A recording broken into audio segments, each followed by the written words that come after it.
What's happening, guys? MarkyMark64 here, and welcome back to the channel. And today, I want to talk to you about physical video games. More importantly, the decline of physical video games.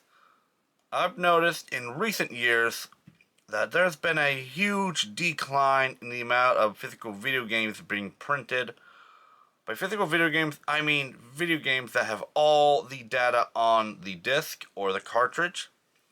Because when's the last time you've bought a game from like Sony or Microsoft and all of the game data is on the actual disc? It's been quite a while in my book. Because most of the times now, when you buy a game, you pop it into your console and you'll be immediately prompted to download the rest of the game. And even after you download it, then you gotta download the day one patches and all of that good stuff. Which is really sad for a physical collector who loves to collect physical games. And I love, like, Nintendo, they've been the real rock stars of this generation when it comes to physical games. Because all their first party games are usually on the cartridge. And even some third party games on the Nintendo Switch have been on the cartridge. Like The Witcher 3. That's a good one. Like, all their first party games. Mario Kart, Legend of Zelda Breath of the Wild, Legend of Zelda Tears of the Kingdom. All their first party games are on the cartridge.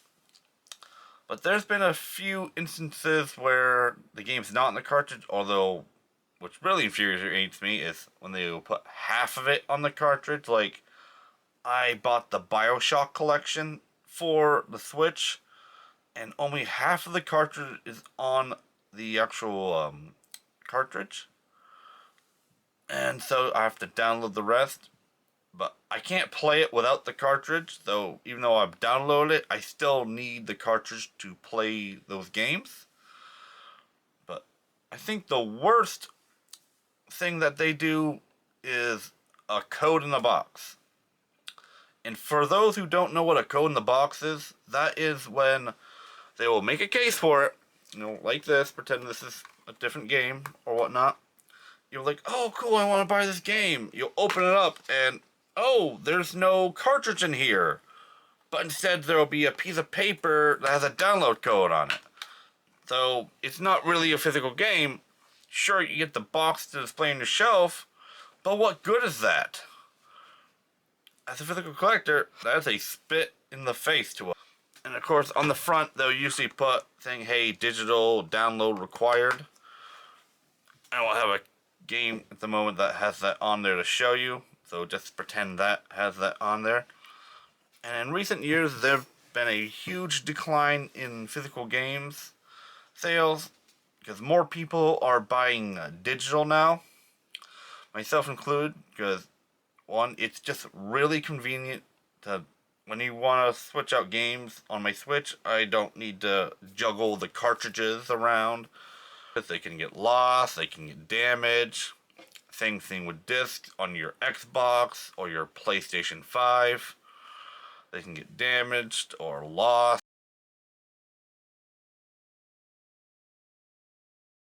It's just convenient having them right there on there. So you're like, oh, I'm tired of playing Legend of Zelda Breath of the Wild. I want to go play Mario Kart now because I got my buddies over. You just close your software and boot that up. Instead of grabbing the cartridge, switching out and grabbing the other cartridge and putting it in. It's just really convenient. And the sales numbers are here backing it up. Like, I'll insert a chart right here for you. The sales number of physical games are down, and digital keeps growing every year. Nintendo Switch has been the better one for physical games. But now we have the Switch 2 coming up, which they have created a new idea for the physical game market. I am not too fond of it. I'm not sure how you feel. Tell me down in the comment below what you think about that. And what they have are these game key cards. What that is okay, you have your game, I'll use this as an example again. You know, you have your little cartridge, you insert it into your Switch, but here's the thing. There's no actual game data on that cartridge. Instead, it's a little key card that lets your system know that, hey, the game's in here, start downloading it, and you'll download it to your new Switch 2 console. And what they'll do is they will then tell your console that it's in there and you can play the game. But you have no actual data on that cartridge. So it is basically a fusion of both digital and physical, where you have a physical cartridge, but it's not really, it doesn't really have the game data on there. You still have to download it.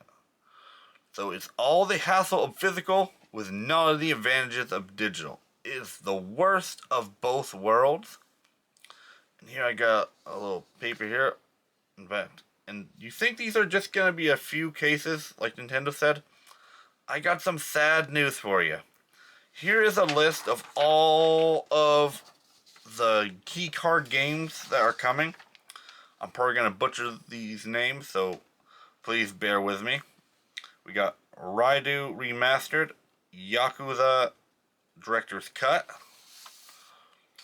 Puyo Puyo Tetris 2, Sonic X Shadow Generations, Street Fighter 6 Years 1 and 2 Fighters Edition, Hitman World of Assassins, and Daemon Machina Titanic Scorpion. I probably butchered that name, so please forgive me on that one. That last one was only in Japan. But Nintendo has stated that all their first-party games are going to be on the cartridge. Those are 100% physical. Yay, Nintendo.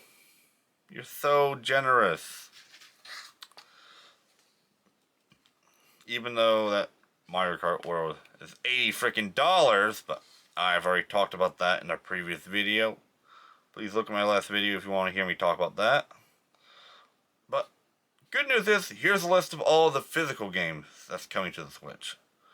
So far, we got Mario Kart World, Donkey Kong Bonanza, Legend of Zelda Breath of the Wild Switch 2 Edition, Super Mario Jamboree Switch 2 Edition, Kirby Forgotten Land Switch 2 Edition, Cyberpunk 2077, just like that last generation with The Witcher 3, except now it's Cyberpunk. Rune Factory, Guardians of Azuma, Story of Seasons, Grand Bazaar, Dane Ex Machina, Titan Scorpio, in the United States only. But unfortunately, I predict that this new format is going to be the new trend going forward as the game industry pushes towards this all-digital future. Because for a few reasons. One, it's cost-effective. You gotta remember, these are corporations, and they have one goal in mind only: to make as much money as humanly possible. They don't want to double their initial investment. They don't want to triple it. Heck, sky's the limit. They want to make as much money as humanly possible. And so if you're a business, what are you going to do? Are you going to spend the extra money for, say, like a 64 gigabyte card for your game on the Switch too? Or are you just going to make it a key card, which saves you a lot of money, and your customers can still have that game in a physical form? You know, a lot of people probably think I hate digital. I don't hate digital. You know, the second thing is these game companies, they want control. They want more control of their IPs and media. More importantly, they want the used game market, because that takes sales away from them. So if they can make it digital where you cannot trade or sell your games, they're more than happy to do it. More importantly, they want to cut out the retailers, your big box stores, like your Walmart, your Targets, GameStop. They want to cut those out to increase their profit margins to appease the shareholders. And like I said, I don't hate digital games. I love them. I understand the benefits of it. Like I mentioned before, not juggling your cartridges when you're switching your games out, or having to go to your shelf, open up, pop the disc in, go. And sometimes that disc is scratched up and it won't work. Your games can get damaged. All that bad stuff. So it's just very convenient. But digital comes with a few caveats, a few negatives. One, you don't own your games. What you have is a license to play the game. The companies are saying, hey, you gave me money, so I'm giving you permission to play this game. But unfortunately, like we've seen a few cases of recently in the last few years, is that license can be taken away from you at any given time. Like, for example, when Nintendo shut down the 3DS eShop. Now, say you didn't download it before the shop closed, now you can't re-download it. Or when Ubisoft shut down the service to The Crew back last year in March of 2024. A lot of people weren't very happy. There was a lot of people who loved that game. If we go forward with this all digital future, you could lose access to libraries of games. Like you could be out hundreds, if not thousands of dollars worth of stuff. Like you could have a whole library game in one day. Oh, the server shut down. Sorry, sucks to be you. And that's not a future I'm really looking forward to. Though that's why I've been collecting more physical games now more than ever, so I can sort of try to preserve my physical games and have like a library in case, oh, the servers of that game I liked went down. Oh, don't worry, I have a physical copy, so I can still play it.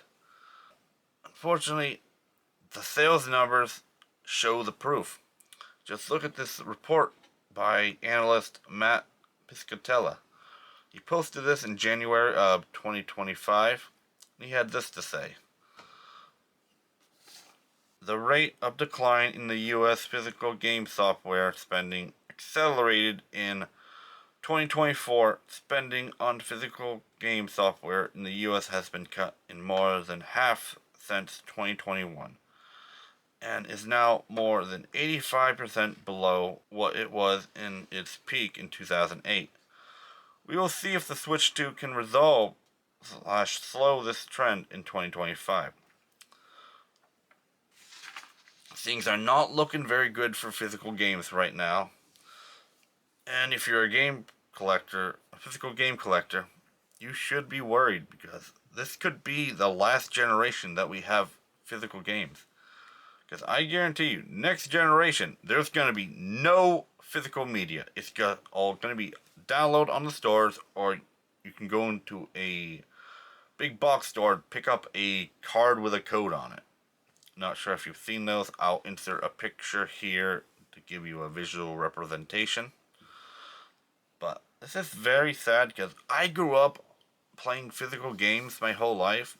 Like I already told the story of, going home, driving home, looking at the game's cover, and kids today, they're not going to get the memories of opening up that physical game on Christmas morning or your birthday. Like, I remember those. I remember those memories. Opening up on Christmas morning or on my birthday and getting so excited. And then you open up and you pop it in and you just begin playing. Yeah, you don't just pop it in anymore. Now you gotta download that crap. Kids today aren't gonna have those experiences because, well, they just download everything. And it's not the same as getting a physical game where oh, you get a download code for Christmas or your birthday. It's not the same feeling. It's just, oh, cool code. Now I gotta wait for it to download. And if you're like me and have not the fastest internet because I live in the middle of nowhere, it's probably gonna take all day. So you're not kids aren't even gonna be playing it. They're just gonna be staring at a download screen. This has been, this very sad. But unfortunately, I don't think this trend is gonna end anytime soon. In fact, I think it's just gonna increase. The digital future is inevitable at this point. Reason why? Because the average consumer, not you or I who are well informed of the situation, but the average consumer, all the moms, all the dads, people who don't watch gaming news content, they just don't care. They prefer convenience over longevity. The hard truth is, convenience will always beat out any logic or longevity. And the average consumer is what dictates the market. But I don't know. That's just